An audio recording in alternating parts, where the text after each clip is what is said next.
உங்களை தேடி வரும் ஞாயிறு சிந்தனை.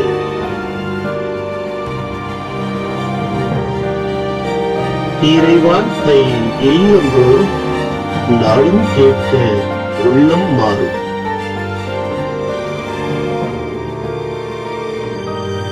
Mercy of God Tamil.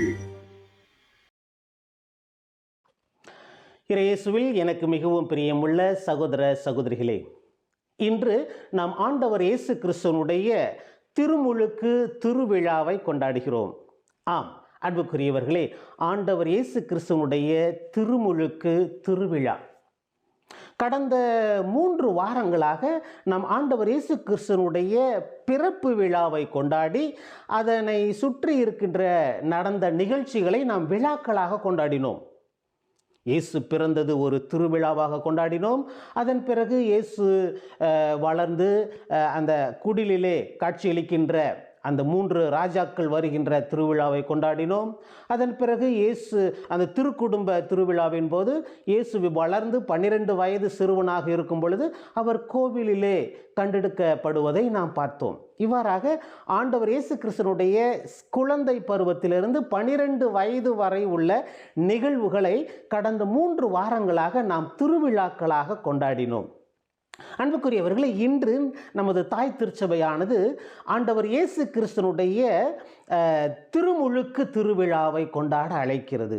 அதாவது இன்று இயேசு கிறிஸ்துவுக்கு 30 வயது ஆகிறது. 30 வயது ஒரு இளைஞன். இயேசு நன்றாக வளர்ந்த ஒரு இளைஞனாக காட்சியளிக்கிறார். அன்புக்குரியவர்களை பாருங்கள், இப்பொழுது ஆண்டவர் இயேசு கிறிஸ்துவனுடைய பணி வாழ்வு தொடங்குகின்ற ஒரு நிகழ்ச்சியை நாம் பார்க்கிறோம். அதற்காக தன்னை தயார்படுத்துகின்ற ஒரு நிகழ்ச்சியை தான் இன்றைய நற்செய்தியிலே நாம் பார்க்கிறோம்.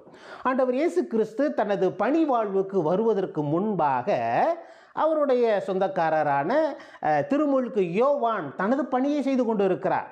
அவர் யோர்தான் ஆற்றங்கரை ஓரத்திலே மக்களுக்கு திருமுழுக்கு கொடுத்து மனம் திரும்பி நற்செய்தி நம்புங்கள், மனம் திரும்பி திருமுழுக்கு பெறுங்கள் என்று சொல்லி மக்களுக்கு அவர் ஒரு அழைப்பை விடுத்து அவர்களை திருமுழுக்கு கொடுத்து அழைக்கி விடுக்கிறார். அதனை தொடர்ந்து பாருங்கள், நாம் இந்த திருமுழுக்கு யோவானோடு இந்த பழைய ஏற்பாட்டு நூல் நிறைவு பெறுகிறது. அதாவது பழைய ஏற்பாட்டு இறைவாக்கினர்கள் இத்தோடு நிறைவடைகிறார்கள்.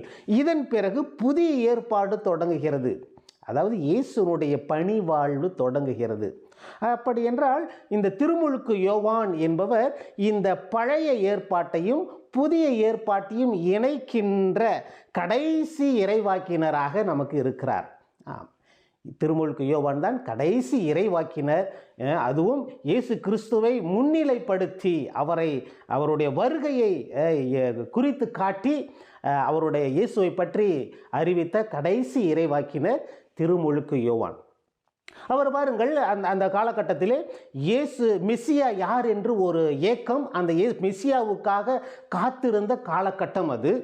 அப்பொழுது திருமுழுக்கு யோவானுடைய அவருடைய தீவிரமான பிரசங்கத்தை பார்த்து அவருடைய வேகத்தை பார்த்த மக்கள், ஒருவேளை இவர்தான் மெசியாவாக இருப்பாரோ, இவர்தான் நம்மை இந்த ரோமைய அடிமையிலிருந்து நம்மை விடுவிப்பாரோ என்று யோவானை மெசியாவாக பார்த்தவர்களும் உண்டு. எனவே தான் அவரை மக்களை கேட்பார்கள், நீர்தான் மெசியாவா என்றெல்லாம் சொல்லுவார்கள். பாருங்கள், இன்று அந்த கேள்வி எழுகின்ற பொழுது திருமுழுக்கு யோவானே தன்னிலை பற்றிய ஒரு விளக்கத்தை தருகிறார். இல்லை, நான் அந்த மெசியா அல்ல. நான் உங்களுக்கு நீரினால் திருமுழுக்கு தருகிறேன். ஆனால் என்னை விட வல்லவர் ஒருவர் எனக்கு பின்னாடி வருகிறார். அவர் உங்களுக்கு தூய ஆவியினால் உங்களுக்கு திருமுழுக்கு தருவார் என்று சொல்லி, அன்புக்குரியவர்களே, நான் அந்த மெசியா அல்ல என்று சொல்லி அவர் விலகிக் கொள்வதை பார்க்கிறோம். அதாவது தன்னை தாழ்த்தி கொள்வதை, தான் செய்ய வேண்டிய பணி என்னவென்று உணர்ந்து, நான் இதற்காகத்தான் அனுப்பப்பட்டேன், என்னுடைய பணி இத்தோடு நிறைவடைகிறது, இதற்கு பின் எனக்கு பின்னாடி வருகிறவர் உண்மையான மெசியா, அவர் தனது பணியை தொடங்குவார் என்று சொல்லி இயேசுவை முன்னிலைப்படுத்துகிறார். அன்புக்குரியவர்களை பாருங்கள், அவருடைய பணிவு அவருடைய வார்த்தையிலே தெரிகிறது. நான் அவருடைய மிதியடி வாரை கூட அவிழ்க்க தகுதியற்றவன், அவர் எனக்கு பின்னாடி வருகிறார், அவர்தான் உங்களுக்கு தூய ஆவியினால் திருமுழுக்கு தருகிறார் என்று வைக்கிறார். உடனே ஆண்டவர் இயேசு கிறிஸ்து திருமுழுக்கு யோவானை அணுகி வருகிறார். அவர் திருமுழுக்கு கேட்கின்ற பொழுது அந்த நிகழ்ச்சி நடக்கிறது. அவர் பாருங்கள், இந்த லூக்கா நற்செய்தியால் நமக்கு அழகாக ஒரு விளக்கத்தை தருகிறார். லூக்கா நற்செய்தியில் மட்டும்தான் நம்ம இந்த ஒரு ஆழமான நிகழ்ச்சியை பார்க்க முடியும். இந்த திருமுழுக்கு நிகழ்ச்சியில் என்ன நடக்குதுன்னா, ஆண்டவர் ஜெபம் செய்து கொண்டிருந்த பொழுது வானம் பிளந்தது. அங்கிருந்து புறா வடிவில் தூய ஆவியானவர் இறங்கி வந்தார். அப்படி இப்போ இருக்கும் பொழுது வானத்திலிருந்து ஒரு குரலொலி கேட்டது. இப்படிங்கிற இந்த 3 நிகழ்ச்சியும் லூக்கா நற்செய்தியில் மட்டும் பார்க்கலாம். ஏன்னா லூக்கா நற்செய்தி இந்த விவிலிய அறிஞர்கள் என்ன சொல்லுவாங்கன்னா, லூக்கா நற்செய்தி ஒரு ஜெபத்தின் நற்செய்தி என்று சொல்வார்கள். ஆமாம், இந்த லூக்கா நற்செய்தியில் நிறைய ஜெபங்கள் இருப்பதை பார்க்கலாம்.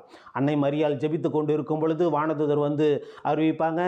அந்த சக்கரியா கோயிலில் ஜெபம் செய்ய தூபம் காட்டிகிட்டு இருக்கும் பொழுது வானதூதர் அறிவிப்பாங்க. இன்னைக்கு இயேசு ஜெபம் செய்யும் பொழுது வானம் திறந்து தந்தையினுடைய குரலொலி கேட்கிறது. அப்புறம் இன்னும் இயேசு இந்த உருமாற்றம் அடைகின்ற பொழுது மலையில் ஏறி ஜெபம் செய்து கொண்டிருக்கும் பொழுது வானம் திறக்கும். இப்படி இந்த லூக்கா நற்செய்தி ஒரு ஜெபத்தின் நற்செய்தி என்றும் சொல்லலாம். அதே போல இன்னும் ஒரு சிலர் என்ன சொல்லுவாங்கன்னா, இந்த லூக்கா நற்செய்தி ஒரு தூய ஆவியை முன்னிலைப்படுத்துகின்ற ஒரு நற்செய்தி அப்படின்னு சொல்லுவாங்க. இதெல்லாம் பல பெயர்கள் இருக்கிறது. ஏன்னா இதெல்லாம் அதிகமாக பார்க்கலாம். மற்ற நற்செய்திகளை விட லூக்கா நற்செய்தியில் ஜெபங்களை அதிகமாக பார்க்கலாம். தூய ஆவியானுடைய பிரசன்னத்தை அதிகமாக பார்க்கலாம். பிரியமானவர்களை பாருங்கள், இன்றைய நற்செய்தியிலே ஆண்டவருடைய திருமுழுக்கு, ஆண்டவர் யோர்தான் ஆற்றங்கரையிலே அந்த திருமுழுக்கு யோவானிடமிருந்து திருமுழுக்கு பெற்றுக்கொள்கிறார். ஒருவேளை ஏன்னா இதுக்கு முன்னாடி இயேசுவும் யோவானும் எப்போ சந்திச்சுக்கிட்டாங்கன்னா, அன்னை மரியா எலிசபெத் தன்னுடைய உறவினர் சொந்தக்காரியான எலிசபெத்தை சந்திக்கின்ற பொழுது 2 பேரும் வயிற்றுக்குள்ளே இருந்தாங்க. இவர் 6 மாத குழந்தையா எலிசபெத் வயிற்றில் இருந்தார். இயேசு அப்போ தான் உற்பவித்திருந்தார் வார்த்தை. அப்போ அந்த 2 பேரும் சந்தித்த காலத்துக்கு அப்புறம் பைபிளில் நம்ம பார்க்குறது இப்போ தான் 2 பேரும் சந்திக்கிறாங்க. அதுக்கப்புறம் அவங்க சொந்தக்காரங்க தானே, அடிக்கடி திருவிழாவுக்கெல்லாம் வந்திருப்பாங்க. ஏதாவது ஒரு கல்யாண காட்சின்னா ஒன்றா கூடியிருப்பாங்க. ஏன்னா அவங்க 2 பேரும் சொந்தக்காரங்க. அண்ணன் தம்பியா இல்லை மாமா மச்சானா என்ன உறவுன்னு நமக்கு தெரியாது இல்லைங்களா.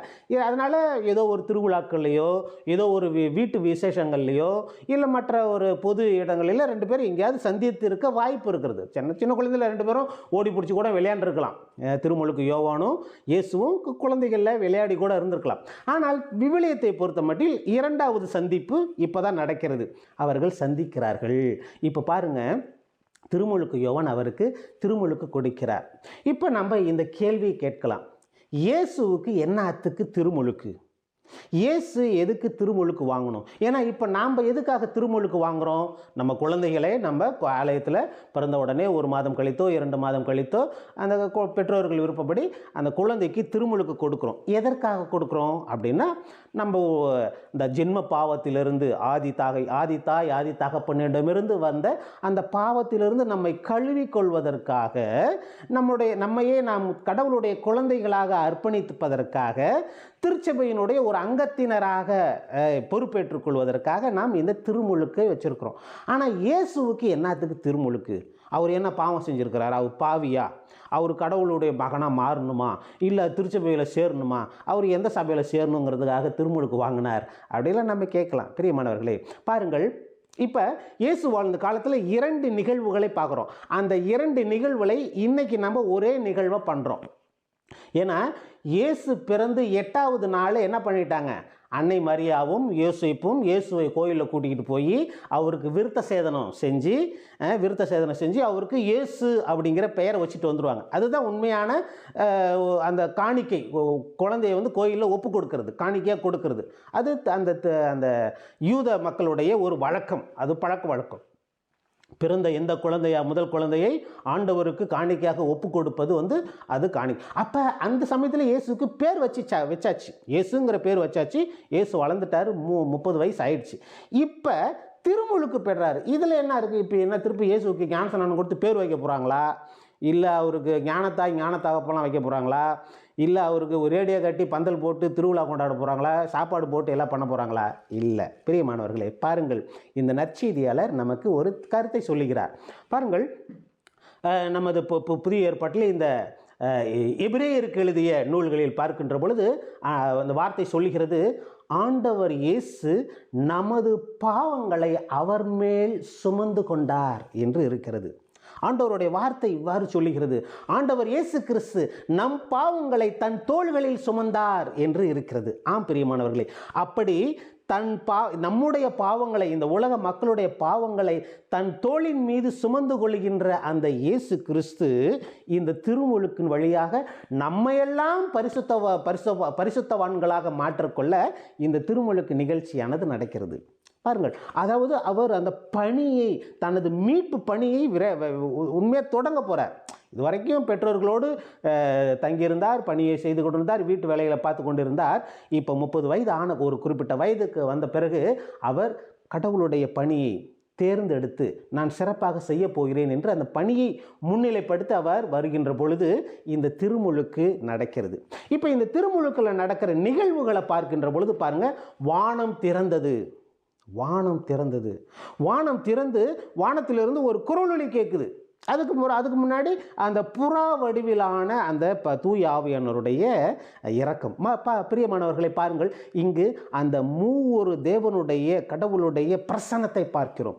தந்தை குரல் வழியாக பேசுகிறாரு, மகன் கைகூப்பி ஜெபம் செய்துக்கிட்டு இருக்கிறாரு, அங்கே தூய ஆவியானவர் வந்து அவர் இறங்குகிறார்.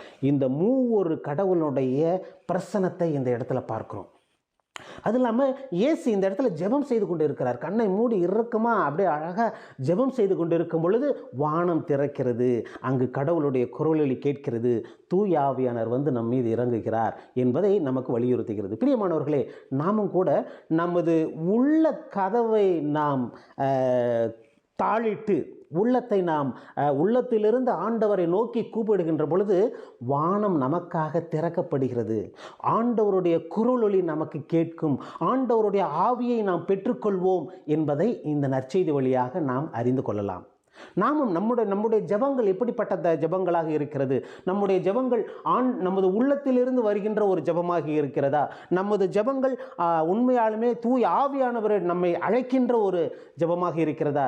இல்லை நம்முடைய ஜெபம் நம்முடைய குரல் மட்டும் கேட்கின்ற ஒரு ஜெபமாக இருக்கிறதா? இல்லை நமது ஜெபத்தில் ஆண்டவருடைய குரலை நாம் கேட்கின்ற ஜெபங்களாக இருக்கிறதா என்பதையும் பார்க்கணும். ஏன்னா நம்மளுடைய ஜெபங்கள்லாம் எப்படின்னு பார்த்தீங்கன்னா, நம்ம மட்டுமே தான் பேசுவோம். ஆண்டவர் என்ன சொல்கிறாரு, எனக்கு ஆண்டவருடைய திட்டம் எனக்கு என்னவா இருக்குது அப்படின்னு நம்ம கேட்கறதே இல்லை. ஏன்னா நம்ம மட்டும்தான் ஜெபம்னா நமக்கு என்னன்னா, நாம் கடவுள்கிட்ட எல்லாத்தையும் கொட்டிடணும். போகிறோம், உட்காரோம், முட்டி போட்டு ஒரு முக்காடை போட்டு கண்ணை மூடி, ஆண்டவரே பாரு, பக்கத்து வீட்டில் அந்த பிரச்சனை, இந்த பிரச்சனை, என் வீட்டில் இந்த பிரச்சனை, அந்த பிரச்சனைன்ட்டு இருக்கிறது எல்லாம் ஆண்டவர்கிட்ட கொட்டிவிட்டு, இதுக்கு மேலே நீ ஆச்சு ஏதோ ஆச்சு அப்படின்னு சொல்லிட்டு நம்ம எல்லாம் வலிச்சு போட்டு சிந்தி போட்டு வீட்டுக்கு வந்துடுறோம். ஆனால் ஒரு நிமிஷம் கூட, ஒரு நாள் கூட, ஓகே ஆண்டவரே நான் இதெல்லாம் சொல்லிட்டேன், நீங்கள் எனக்கு என்ன சொல்கிறீங்கன்ட்டு கண்ணை மூடி மௌனமாக ஒரு அமைதியாக ஒரு நிமிஷம் நம்ம டைம் ஸ்பெண்ட் பண்ணும்போது ஆண்டவர் நம்ம கூட பேசுவார். ஆண்டவர் நமது உள்ளத்தில் ஏதோ ஒன்று சொல்லுவார். ஒரு ஆறுதலான வார்த்தை நமக்கு உள்ள மனசு வரும். ஒரு நிம்மதி கிடைக்கும். அதை நம்ம உணர்றதுக்கு கிடைக்கிறதே இல்லை. அந்த டைம் கொடுக்கறதே இல்லை. பிரியமானவர்களை, பாருங்கள், இந்த ஜெபமானது நாம் ஆண்டவரிடம் நம்முடைய குறைகளை மட்டும் சொல்வது ஜெபம் அல்ல, மாறாக ஆண்டவருடைய குரலை நாம் கேட்க வேண்டும். நம்முடைய காதுகளில் ஆண்டவருடைய குரலை கேட்க வேண்டும். இன்னைக்கு நற்செய்தியில் அதுதான் பார்க்கிறோம். ஆண்டவர் இயேசு கிறிஸ்து ஜெபம் செய்து கொண்டிருக்கிறார், தந்தையிடம் மன்றாடி கொண்டிருக்கிறார். உள்ளத்தோடு உள்ளம் உறவாடி கொண்டிருக்கும் பொழுது அங்கு விண்ணுலகம் திறக்கிறது, வானம் திறக்கிறது. அதே போல் பாருங்கள், இந்த நற்செய்தியின் வழியாக பாருங்கள், இந்த ஜெபமானது எப்படிப்பட்ட இத்தனை ஆண்டுகளாக, ஏன்னா இந்த பழைய ஏற்பாட்டில் கடவுளுடைய வெளிப்பாடு ரொம்ப நாளாக இல்லை. எல்லாம் இறைவாக்கினர்கள் வழியாக பேசிக்கிட்டு இருந்த கடவுள், எப்படியோ பேசிக்கிட்டு இருந்த கடவுள் இப்போ கடவுளுக்கும் மனிதர்களுக்கும் உறவு இல்லாமல் போயிடுச்சு, ரொம்ப நாளாக இல்லாமல் போயிடுச்சு. இப்போ மக்கள் ஏங்கி கொண்டு இருக்கிற இந்த சமயத்தில் ஆண்டவருடைய இயேசு கிறிஸ்துவின் வழியாக, அவருடைய திருமுழுக்கின் வழியாக நமக்கு மூடப்பட்ட வானம் மீண்டும் ஒரு முறையாக திறக்கிறது. நமக்காக இந்த விண்ணுலகம் மீண்டும் திறக்கிறது. இவ்வளவு காலமாக பேசாமல் இருந்திருந்த தந்தை கடவுள் இப்போது தனது குரலை கொடுக்கிறார். அவருடைய வார்த்தையை வெளியிடுகிறார். அவர் வார்த்தை கேட்கிறது, அவருடைய குரலொலி கேட்கிறது. பாருங்கள், இதுதான் நமக்கு அற்புதமான நிகழ்ச்சி. ஆண்டவருடைய குரலொலி நமக்காக கேட்கிறது, நமக்காக இந்த விண்ணுலகம் திறக்கப்படுகிறது. எப்போ? நாம் உண்மையாலுமே உள்ளத்தில் ஜெபம் செய்கின்ற பொழுது, கண்ணை மூடி ஆண்டவரிடம் நம்மை தந்தையிடம் ஒப்பு கொடுக்கின்ற பொழுது நமக்காக தந்தையினுடைய குரல் கேட்கிறது, நமக்காக விண்ணுலகம் திறக்கப்படுகிறது, நமக்காக தூய ஆவியானவர் அனுப்பப்படுகிறார். அவர் நம்ம உள்ளத்தில் நம்ம நிறைத்து கொள்வார். பிரியமானவர்களை, பாருங்கள், ஆண்டவர் இயேசு கிறிஸ்து இந்த திருமுழுக்கை பெற்றுக்கொண்டிருக்கும் பொழுது ஆண்டவருடைய குரல் இவ்வாறாக சொல்லுகிறது. என்ன சொல்லுது? இவரே என் அன்பார்ந்த மகன், இவரிடம் நான் பூரிப்படைகிறேன், சந்தோஷப்படுறேன். இவர்கிட்ட நான் சந்தோஷமாக இருக்கிறேன். ஏன்னா இவர் தான் என்னுடைய அன்பான மகன். இப்போ பாருங்க, ஏன் ஆண்டவர் இந்த வார்த்தையை சொல்லி ஆண்டவர் இயேசு கிறிஸ்துவை முன்னிலைப்படுத்த வேண்டும்? எதுக்காக இந்த குரல் இப்படி சொல்லுகிறது என்றால், இத்தனை காலங்களாக நீங்கள் பழைய ஏற்பாட்டிலே என்னுடைய குரலை பல மனிதர்கள் வழியாக கேட்டீர்கள்.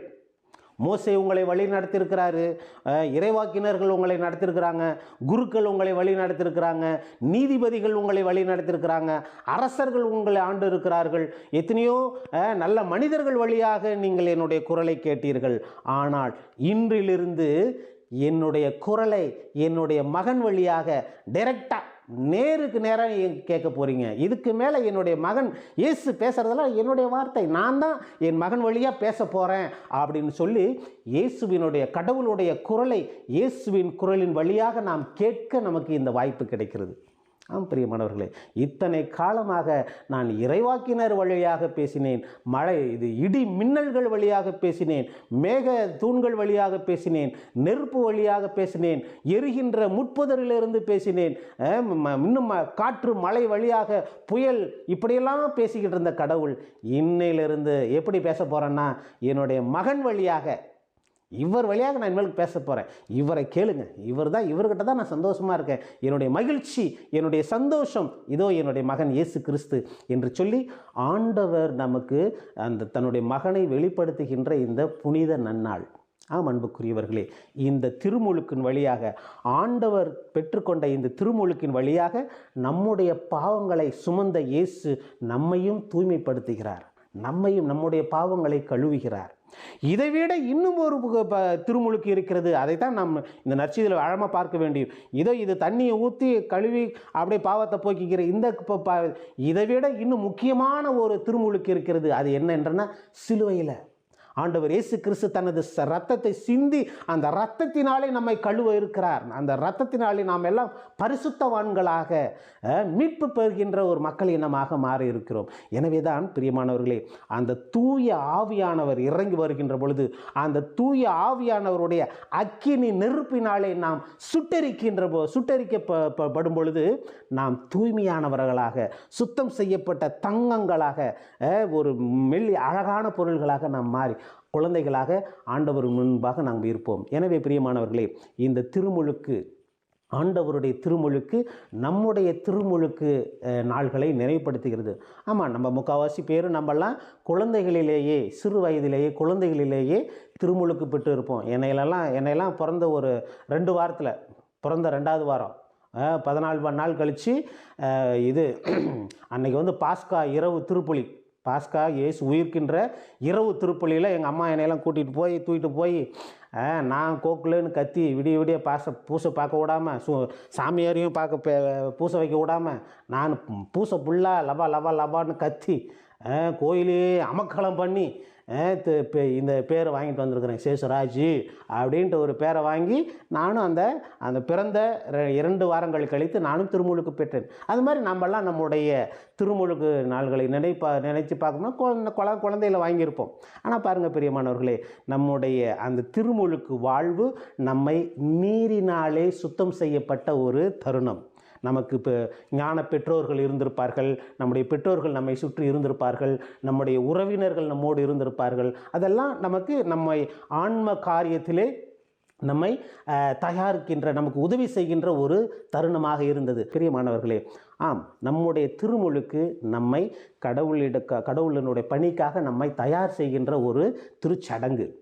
நாம் எல்லாம் திருமுழுக்கு பெற்ற அனைவருமே, நாம் எல்லோருமே இந்த பணிக்காக அழைக்கப்பட்டு இருக்கிறோம். எனவே பிரியமானவர்களே, நாம் பெற்றுக்கொண்ட அந்த திருமுழுக்கை நாம் முழுமையாக உணர்ந்தவர்களாய், நம்மீது செலுத்தப்பட்டு இருக்கிற அந்த பணியை நாம் உணர்ந்தவர்களாய், ஆண்டவருடைய ஆவியால் நிரப்பப்பட்டவர்களாய், ஆண்டவர் இயேசுவின் அன்பை பற்றி மற்றவர்களுக்கு எடுத்துரைப்போம். ஆண்டவருடைய திருச்சபையை ஒன்றாக சேர்ந்து வளர்த்தெடுப்போம். ஆமேன்.